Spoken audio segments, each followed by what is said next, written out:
দুনিয়াতে আসছে। তো আমার নবী পজিশন ছিল উম্মাহ আমি এইভাবে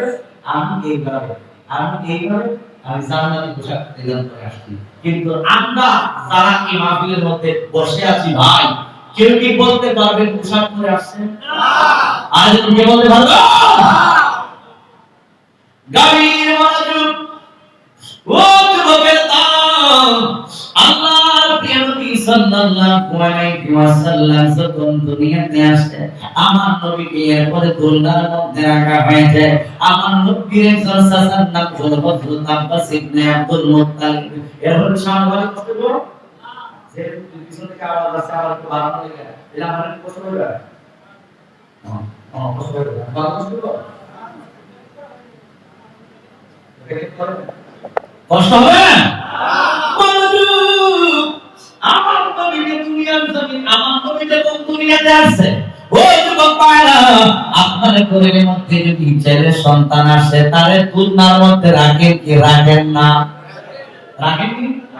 তুলনার মধ্যে রাখলে দোয়াটা কিভাবে লড়াইছে তুলনার মধ্যে বাচ্চারা আরাম পায়, অনেক সময় ঘুমায় না। আবার তুলনার উপর দেখবেন অনেকে দেখা যায় একটা ফুল দিয়ে, বড় একটা ফুল আছে না, আমাদের বাচ্চাদেরকে দেখাতে ফুল দেখি দেখা, এই ফুলগুলো দেখে বাচ্চা ফুলগুলো দেখে কি দেয় হাসে। আমি সবাই কিন্তু আমরা মা আমাদের দাদা দাদি কেউ একটা ফুল দিছে আমরা ফুল দেখে দেখে দোলনাতে দেখে দেখে আসছি। এখন আজকে মাহফিল জিজ্ঞেস করি, আপনি কত সালে জন্মগ্রহণ করছিলেন, কোন দিন দুনিয়াতে আসছিলেন, এরপরে ফুল দেখে হাসছিলেন, এই কাহিনীটা মনে আছে কি? কেউ বলতে পারবে না। কিন্তু আমার নবী দোলনার কথা বড় হয়েও আমার নবী বলছে। কেমনে বলছেন? আমার নবী চাচা একজন ছিল, একজন হইল আবু লাহাব, সে কিন্তু ধ্বংস হয়ে গেছে। আরেকজনের নাম হইল আব্বাস রাদিয়াল্লাহু তাআলা আনহু। ওই আব্বাস একদিন আমার নবীর কাছে গিয়ে ডাইকে বলে, ইয়া রাসূলুল্লাহ, নবী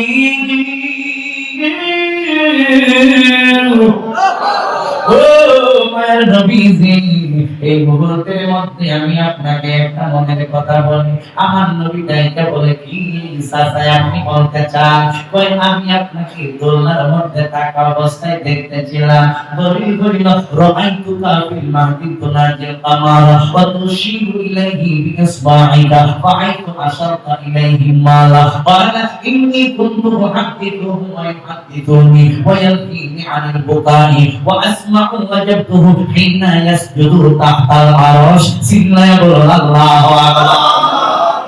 রাআইতুকা ফিল মাহদি তুনাজিল কামারা, আমি আব্বাস রাদিয়াল্লাহু তাআলা আনহু আপনি নবীকে দোলনার মধ্যে তাকায় অবস্থায় আমি তাকায় দেখি না আপনি চন্দ্রের সঙ্গে খেলাধুলা করতেছেন। আমরা এই ফুল লইয়া আমরা ফুল দিয়ে খেলাধুলা করি, কিন্তু আমার নবী দোলনার মধ্যে তাকায় চন্দ্রের সঙ্গে খেলাধুলা করতেছেন। আব্বাসে তাইকা বলে, নবী গো, আমি তাকায় দেখতেছি আপনি চন্দ্রের সঙ্গে খেলাধুলা করতেছেন। আপনি যদি আপনার হাত মুবারক ডান দিকে নেন, চন্দ্র ডান দিকে চলে যায়, হাত মুবারক বাম দিকে নেন, চন্দ্র বাম দিকে চলে যায়। আপনি আপনার হাত মুবারক সামনের দিকে যদি নেন, আমি তাকায় দেখলাম চন্দ্র সামনের দিকে চলে যায়। ইয়া রাসূলুল্লাহ, এটার মানে কি বুঝলাম না। মূলত আমি মুসলমান হওয়ার পেছনে এটাও ছিল একটা বড় কারণ। এই মুজরা দেখা আমি বুঝতে পারলাম আপনি নবী সত্যিকারের একজন রাসূল। আল্লাহু আকবার। আব্বাস চিনছে, মুসলমান হয়েছে। আবু লাহাব চিনছে না, কাফের হয়ে গেছে।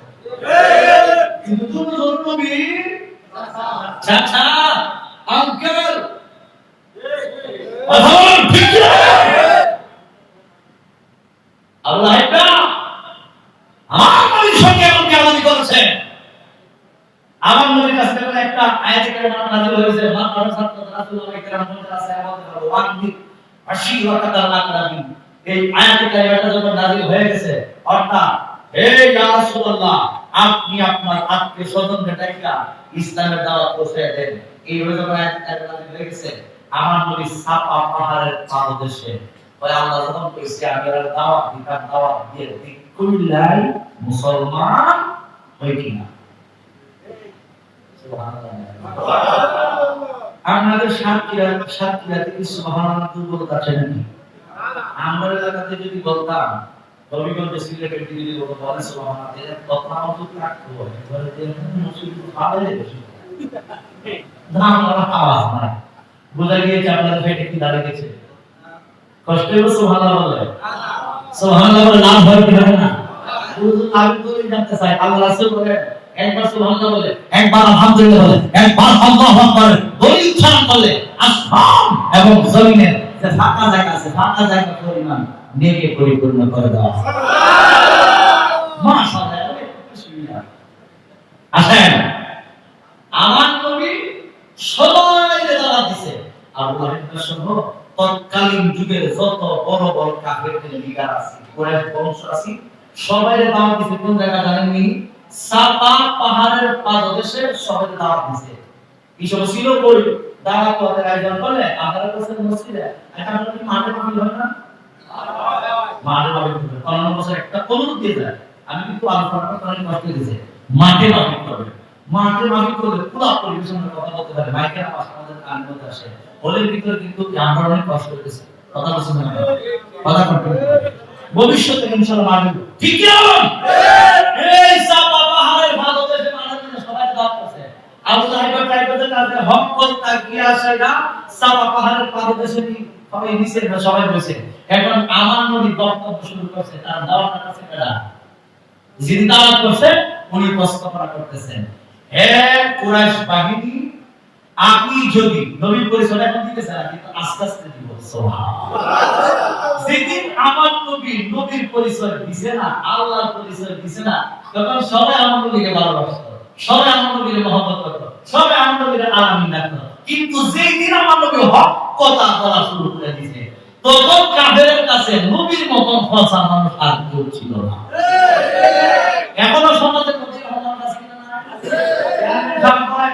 এমপি সাহেব করেন মন্ত্রী সাহেব করেন সরদার সাহেব করেন যদি কোন সরদার যদি কোন চেয়ারম্যান হক কথা স্ট্রিক্টলি 100% কর তার বিষয়ে কিন্তু সত্য লেগে যাবে না কথা কি ক্লিয়ার আমার নবী বলতেছেন এক কুরাইশ বাহিনী আমি আল আমিন নাম ছিল আলামিন নাম দিছে কাফের দিছে আলামিন নাম কথা বলতে হবে আমি আলামিন এই মুহূর্তের মধ্যে কিন্তু তোমার আপনাদের কি বলি যে সাফা পাহাড়ের আশেপাশে কাফের আছে এই সাফা পাহাড়ের আশেপাশে সন্ত্রাস বাহিনী আছে আমাদের উপর আক্রমণ করতে পারে আমার এই কথা আপনারা বিশ্বাস করবেন নি আমার বলতেছে তখন আবু লাহাব সহ সব কি কাফের ছিল হ্যাঁ অবশ্যই বিশ্বাস করব যদি কোন সন্তান হয়ে একটা সেটা কি বল আমার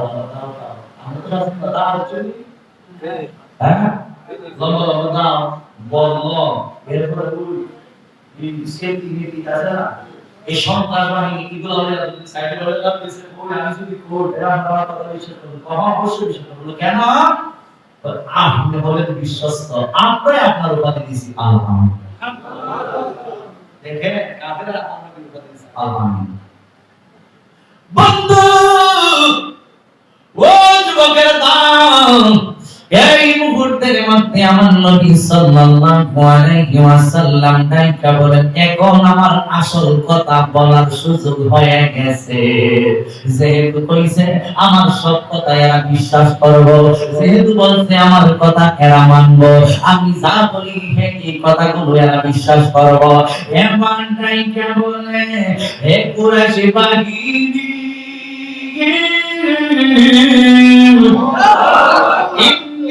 لكم نذير أمين فاتقوا الله وأطيعون আমার নবী আমার দায়িত্ব বলে কুরাইশ বাহিনী ইন্নী লাকুম নাযীরুন আমিন আমি বললাম বিশ্বস্ত সতর্ককারী ফাত্তাকুল্লাহ শুনেন ভাই কথা বুঝেন ফাত্তাকুল্লাহ তোমরা এক আল্লাহ রাব্বুল আলামিনকে ভয় করো আমরা ভয় করব কারে আর জবান খুলে বলুন ভয় করব কাকে আল্লাহকে যে যে ভয় করে কোনদিন নামাজ ছাড়ে না, আল্লাহরে যে ভয় করে কোনদিন সুদের কামাই খায় না, আল্লাহরে যে ভয় করে সেই ব্যক্তিটা কখনো ঘুষ খায় না, আল্লাহরে যে ভয় করে সেটি গাঁজা খায় না, আল্লাহরে যারা ভয় করে মদ পান করে না, আল্লাহরে যারা ভয় করে এরা খারাপ কাজের দিকে যাইতে পারে না। এটাই হলো প্রকৃত আল্লাহর ভয়। আর এই ভয়টা যারা করবে আমার আল্লাহ এদেরকে বলেছেন মুত্তাকি। আল্লাহু আকবার।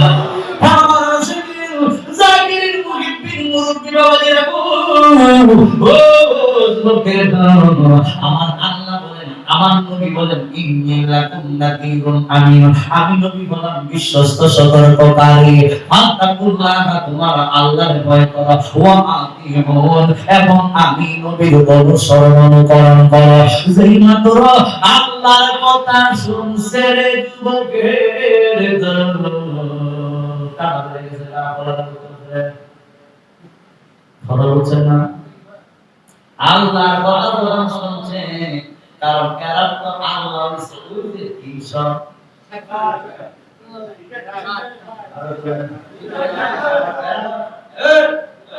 আলামিন এটা বুঝছো, আল্লাহর ভয় করো, আল্লাহর আল্লাহ একজন, আল্লাহু তাআলা, আল্লাহু সামাদ, লাম ইয়াকুন লাহু পরিচয় দিয়েছে। 360 পূজার ইবাদত বন্দেগী করে আমরা এত খুশি হতে পারি আল্লাহ। তাই না যে আল্লাহ কথা বলতো নাউজুবিল্লাহ নাই নাউজুবিল্লাহ। হে যুবক ভাই দেখেন সূরা রাহাত থেকে নাযিল হইল, এই মুহূর্তের মধ্যে আমার নবী যখন বলতেছেন আল্লাহরে ভয় করো, এরপর কি করতেছো আমি নবীর অনুসরণ করো। বলে তুমি আমার নবী কেমনে? তুমি তো আব্দুল্লাহর গোলাম মুহাম্মদ, তুমি আমার নবী হই না কেমনে? তুমি তো আব্দুল্লাহর গোলাম মুহাম্মদ, নবী আবার কি জিনিস, আল্লাহ আবার কি জিনিস? এবার আমার নবী ওয়াজ কইরা বুঝাইতাছে রে যুবকের দল, এই মুহূর্তের মধ্যে নবীর এই কথাগুলো আর ভালো লাগে নাই। অতীতের কথা সব ভালো লাগছে রে বাবা, কিন্তু বর্তমানের কথায় আমার নবী এই কথাগুলো ভালো লাগতেছে না। আল্লাহর পরিচয় কেন দিল এবং নিজেদের একজন নবী এই পরিচয়টা কেন দিল? এবার পরের মধ্যে শত্রু বিনিশ হলো। এবার আমার নবীর চাচা আবু তাহের দা পাঁচ করে দাঁড়ায় গেছে, দাঁড়ায় নাইকা বলতেছে হে আল্লাহ বলিস কি তাব্বালাকা ইয়া মুহাম্মদ, তাব্বালাকা ইয়া মুহাম্মদ, এইভাবে হাতটা এইভাবে বলতেছেন তাব্বালাকা ইয়া মুহাম্মদ, আলী হালা দাও দাও, হে মুহাম্মদ তুমি ধ্বংস হয়ে যাও, ইনা দিবানে তুমি ধ্বংস। আল্লাহ কইছানিয়া বাপ তারা তার মধ্যে সুলতান লাগাই দিয়েছো, দরবার লাগাই দিয়েছো, একটা বড় লাগাইছো। এরকম কিছু আছে নাকি? এরকম কিছু মানুষ আছে না?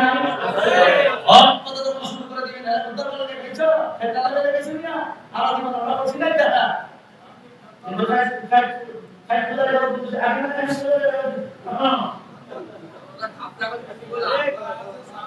আস্তে আস্তে নবী শত্রু ঘরের মধ্যে শত্রু।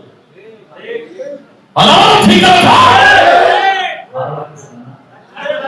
ভালো ঠিক আছে। আমি আছি কি তোরা হাদিসে কি করে কথা বলতেছি ভাই আমার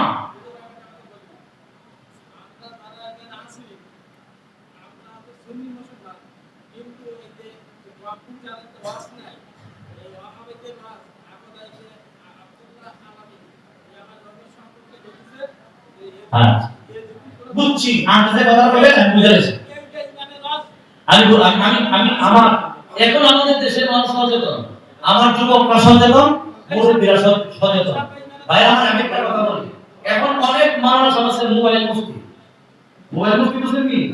আমার দিন ওয়াজ করব, ইউটিউবে করে ওয়াজ করব, কিন্তু যুক্তি দিয়ে বুঝাইবো, কোরআন হাদিসের কোন দলিল দিয়ে বুঝাইবো না, এদের কথা আপনার শোনা যাবে না।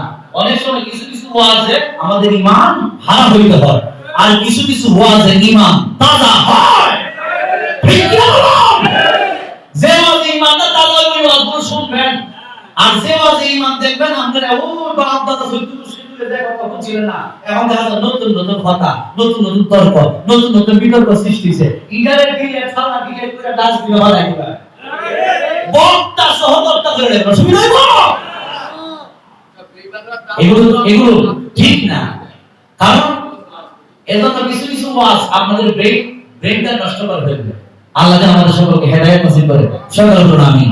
আমার রাসূলের নাম দিয়েছে, আপনারা কে মোহাম্মদ আলী গাদা আপনারা এলাকা কেন আছে? তুমি ধ্বংস করবা, তুমি ধ্বংস হয়ে যাবা। আল্লাহ কয় আমার বন্ধু হাবিবুল্লাহর হেদি কিছু ধ্বংস হয়ে যাবে। এবং দলিল দেখে বন্ধু টেনশনের কোনো কারণ নাই। আপনারে যে বলছে ধ্বংস হয়ে যাওয়ার কথা, হেদি ধ্বংস হয়ে যাবে না। আল্লাহ সূরা নাযিল করেছেন, সূরা পুরো একটা সূরা, সূরা আল-আহকাম। তাব্বাত ইয়াদা আবি লাহাবিন ওয়া তাব্বা মা আগনা আনহু মালুহু ওয়া মা কাসাবা সায়াসলা নারান যাতা লাহাবিন ওয়া ইমরাআতুহু হাম্মালাতাল হাতাব ফি জিদিহা হাবলুম মিন মাসাদ। কুরআনে আছে কি নাই? আছে। সূরা আল-আহকাম আমি যে তেলাওয়াত করছি, একটা অক্ষরের বিনিময়ে আল্লাহ 10টা নেকি প্রত্যেকটা বান্দা বান্দি আমল নামার মধ্যে লিখে দেন। সুবহানাল্লাহ। এটা যদি পড়ে কোনো সওয়াব নাই। কিন্তু কোরআনের একটা অক্ষর পড়লে 10টা নেকি। রমজান মাসে কোরআনের একটা অক্ষর তেলাওয়াত করবে, আমার নবী বলেন 70 থেকে নিয়ে শুরু করে 700 সওয়াব আমল নামার মধ্যে আল্লাহ যোগ করে দেয়।